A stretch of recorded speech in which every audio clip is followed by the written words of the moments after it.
C'est comme ça. Un tube entier. Bon, là, on va prendre qu'un petit bout hein, dans lequel il y a 4 sondes. Conductivité, température, pH, redox et une sonde pression. Ok, on va mettre ça là. Ça se clipse là, en dessous. Hop.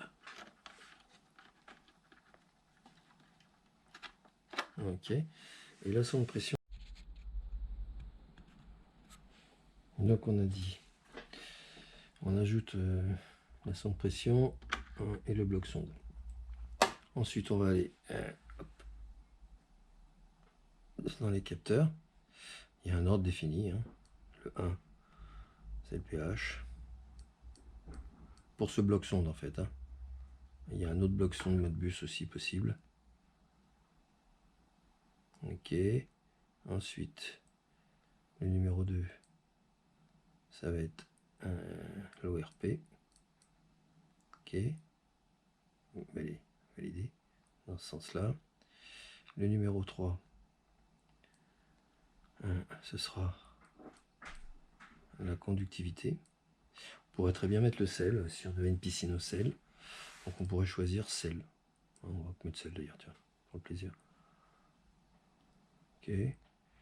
Ensuite, le numéro 4, c'est la température. PT100. Hein, parce qu'en fait, il y a plusieurs températures. On aurait la possibilité de mettre bon, température sauna, nord sub, bon, ça c'est du Modbus, tout ça.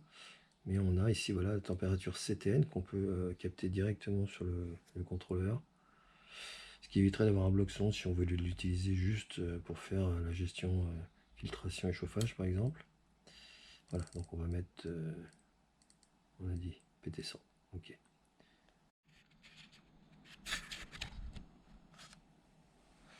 Ok, donc voilà ce qu'on a fait. On a branché donc pour les deux pompes de dosage. Deux petites pompes de dosage en 12 volts DC. On a mis le moins sur le petit transformateur 220 12 volts.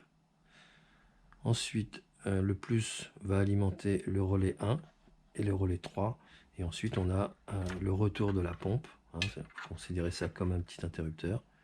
Vers la pompe 1, vers la pompe, oups, donc il faudra le refaire, ok, vers la pompe 3.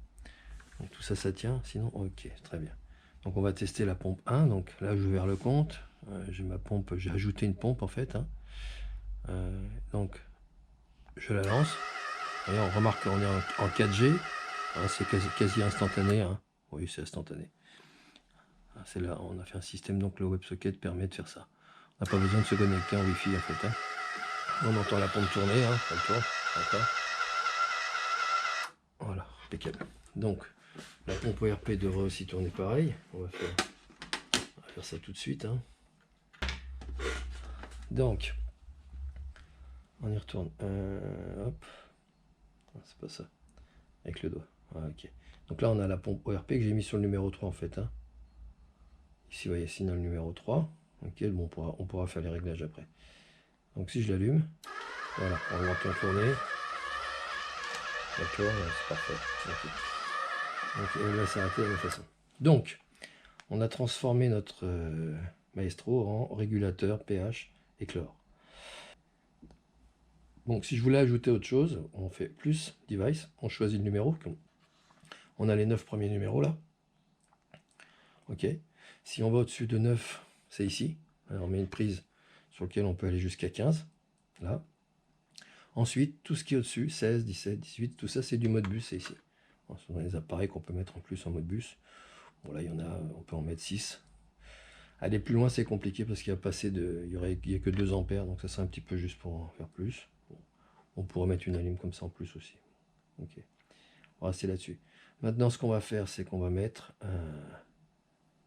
la pompe filtration. Voilà. Allez c'est reparti, à plus tard.